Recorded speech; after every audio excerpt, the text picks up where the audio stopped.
ആട്ടപ്പൊടി വീട്ടിൽ ഉണ്ടോ? എന്നാൽ പിന്നെ ഇന്ന് രാവിലെ ഇഡലിക്ക് അരി അരയ്ക്കണ്ട, ദോശയ്ക്ക് മാവ് പുളിപ്പിക്കണ്ട. വെറും 2 മിനിറ്റിൽ ഇങ്ങനെ പഞ്ഞി പോലെ സോഫ്റ്റ് ആയിട്ടുള്ള അപ്പവും കൂടെ കിടിലൻ തക്കാളി ചട്നിയും റെഡിയാക്കിയെടുക്കാം. അപ്പം നമുക്ക് എങ്ങനെയാണ് ഈ റെസിപ്പി തയ്യാറാക്കിയെടുക്കുന്നത് എന്ന് നോക്കാം. Hello friends, welcome to Anas Monu vlog. ആദ്യം തന്നെ പഞ്ഞി പോലെ അപ്പം തയ്യാറാക്കിയെടുക്കുന്നതിനായിട്ട് ഒരു ബാറ്റർ തയ്യാറാക്കിയെടുക്കണം. അതിനായിട്ട് മിക്സിയുടെ ജാർ എടുത്തിട്ടുണ്ട്. അതിലേക്ക് ഇതുപോലെ ഒരു ബൗള് ആട്ടപ്പൊടി ചേർത്ത് കൊടുക്കുന്നുണ്ട്. പിന്നെ ഒരു ചെറിയ ബൗളിന് ഒരു ബൗൾ ചിരകിയ തേങ്ങ കൂടി ചേർത്ത് കൊടുക്കുന്നുണ്ട്. പിന്നെ ഒരു 1/4 ബൗള് റവ കൂടി ഇതിലേക്ക് ചേർത്ത് കൊടുക്കുക. ഒരു 1-2 ടീസ്പൂണോളം പഞ്ചസാര, ആവശ്യത്തിന് ഉപ്പ്, പിന്നെ തണുത്ത വെള്ളമാണ് ചേർത്ത് കൊടുക്കുന്നത്. ഇത്രയും ചേർത്ത് കൊടുത്തിട്ട് ഇത് നല്ല ഫൈനായിട്ട് തന്നെ ഒന്ന് അരച്ചെടുക്കണം. അരച്ചെടുത്ത മിക്സ് ഇതുപോലെ ഒരു പാത്രത്തിലേക്ക് നമുക്ക് ഒഴിച്ചു കൊടുക്കാം. രാത്രി നമ്മൾ ഇതുപോലെ ബാറ്റർ തയ്യാറാക്കിയിട്ട് ഒരു പാത്രത്തിൽ അടച്ചു വെച്ച് കൊടുക്കുകയാണെങ്കിൽ നമുക്ക് കാലത്ത് ഇനോയോ അല്ലെങ്കിൽ ബേക്കിംഗ് സോഡയോ ഒന്നും ചേർക്കാതെ തന്നെ തയ്യാറാക്കിയെടുക്കാം. അല്ല എങ്കിൽ നമ്മൾ രാവിലെ തന്നെ ഇതുപോലെ തയ്യാറാക്കിയെടുത്തിട്ട് അതിലേക്ക് കുറച്ച് ഇനോയോ അല്ലെങ്കിൽ ബേക്കിംഗ് സോഡയോ ചേർത്ത് കൊടുത്തിട്ട് ഉടനടി തന്നെ തയ്യാറാക്കിയെടുക്കാവുന്നതാണ്. നമ്മുടെ ബാറ്റർ ഇവിടെ തയ്യാറായി കിട്ടിയിട്ടുണ്ട്. ഇനി നമുക്കിത് ചുട്ടെടുക്കാം. അപ്പോൾ അപ്പം തയ്യാറാക്കി എടുക്കുന്നതിനായിട്ട് ഇതുപോലൊരു പാൻ അടുപ്പത്ത് വെച്ചിട്ടുണ്ട്. ഇനി പാനിലേക്ക് കുറച്ച് എണ്ണ ഒന്ന് തടവി കൊടുത്തിട്ടുണ്ട്. അത് കഴിഞ്ഞ് ഒരു തവി മാവ് ഇതിലേക്ക് കോരി ഒഴിച്ചു കൊടുക്കുന്നുണ്ട്. എന്നിട്ട് ചെറിയ രീതിയിലൊന്ന് പരത്തി കൊടുക്കുക.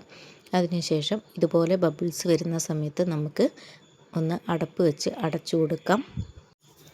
അപ്പം ഇത് നന്നായിട്ട് തന്നെ കുക്കായി കിട്ടിയിട്ടുണ്ട്. ഈ ടൈമിൽ വേണമെന്നുണ്ടെങ്കിൽ ഇതിന് മുകളിലേക്ക് ഇതുപോലെ കുറച്ച് എണ്ണ തടവി കൊടുക്കാവുന്നതാണ്. വളരെ സോഫ്റ്റായിട്ടുള്ള ഒരു അപ്പം തന്നെയാണ്. അപ്പം പാകമായി വരുന്ന സമയത്ത് മുകളിലേക്ക് എണ്ണ തടവി കൊടുക്കാതെയും നമുക്ക് റെഡിയാക്കി എടുക്കാവുന്നതാണ്. വളരെ പഞ്ഞി പോലെ സോഫ്റ്റായിട്ടുള്ള അപ്പം തന്നെയാണ്. എല്ലാവർക്കും ഇഷ്ടപ്പെടുന്ന ഒരു റെസിപ്പി കൂടി തന്നെയാണ്. ചപ്പാത്തിയൊക്കെ കഴിച്ച് മടുത്തവരുണ്ടെന്നുണ്ടെങ്കിൽ ഇതുപോലെയൊക്കെ തയ്യാറാക്കി എടുക്കുകയാണെങ്കിൽ എല്ലാവർക്കും ഇഷ്ടപ്പെടും. വളരെ പെട്ടെന്ന് തന്നെ ബ്രേക്ക്ഫാസ്റ്റൊക്കെ റെഡിയായി കിട്ടുന്നതുമാണ്.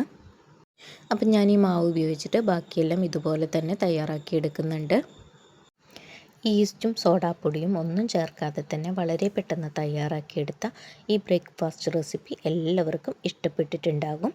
ഇതുപോലെ തയ്യാറാക്കി എടുത്തവരുണ്ടെന്നുണ്ടെങ്കിൽ കമൻറ്റിലൂടെ അറിയിക്കണേ.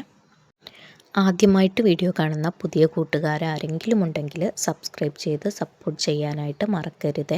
വീഡിയോ കണ്ടുകൊണ്ടിരിക്കുന്ന സമയത്ത് നിങ്ങൾക്ക് ഇഷ്ടപ്പെടുകയാണെങ്കിൽ ലൈക്ക് അടിക്കുകയും നിങ്ങളുടെ കുടുംബങ്ങളിലേക്കും സുഹൃത്തുക്കളിലേക്കും ഷെയർ ചെയ്ത് കൊടുക്കുക കൂടി ചെയ്യണേ.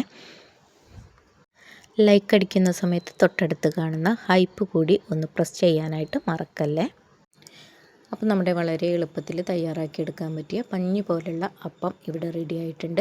ഇതിൻ്റെ കൂടെ കഴിക്കാൻ പറ്റിയ ഒരു തക്കാളി ചട്നി കൂടി ഇതിൽ ഉൾപ്പെടുത്തിയിട്ടുണ്ട്. അപ്പോൾ അതിനായിട്ട് ഇതുപോലൊരു പാൻ അടുപ്പത്ത് വെച്ചിട്ടുണ്ട്. പാൻ ചൂടായി വരുന്ന സമയത്ത് അതിലേക്ക് 1-2 ടീസ്പൂൺ വെളിച്ചെണ്ണ ഒഴിച്ചു കൊടുക്കുക. പിന്നെ ഇതിലേക്ക് ഒരു 8-10 എന്ന അളവിൽ ചുവന്നുള്ളി കൂടി ചേർത്ത് കൊടുക്കുന്നുണ്ട്. ഒരു 5 വെളുത്തുള്ളി കൂടി ഇതിലേക്ക് ചേർത്ത് കൊടുത്തിട്ട് നന്നായിട്ട് തന്നെ വഴറ്റിയെടുക്കണം. നിങ്ങളുടെ കൈവശം വറ്റൽമുളക് ഉണ്ടെങ്കിൽ ഈ ടൈമിൽ ചേർത്ത് കൊടുക്കാം. ഞാൻ വറ്റൽമുളക് ഇല്ലാത്തത് കൊണ്ട് ഉള്ളി മാത്രമാണ് വഴറ്റിയെടുക്കുന്നത്. ഉള്ളി നന്നായിട്ട് വഴന്ന് വരുന്ന സമയത്ത് കട്ട് ചെയ്ത് വെച്ചിരിക്കുന്ന തക്കാളി കൂടി ഇതിലേക്ക് ചേർത്ത് കൊടുത്തിട്ട് നന്നായിട്ട് ഒന്ന് വഴറ്റിയെടുക്കുക. തക്കാളി ഒന്ന് കുക്കായി വരുന്ന സമയത്ത് ഞാനിതിലേക്ക് മുളക് പൊടിയാണ് ചേർത്ത് കൊടുക്കുന്നത്.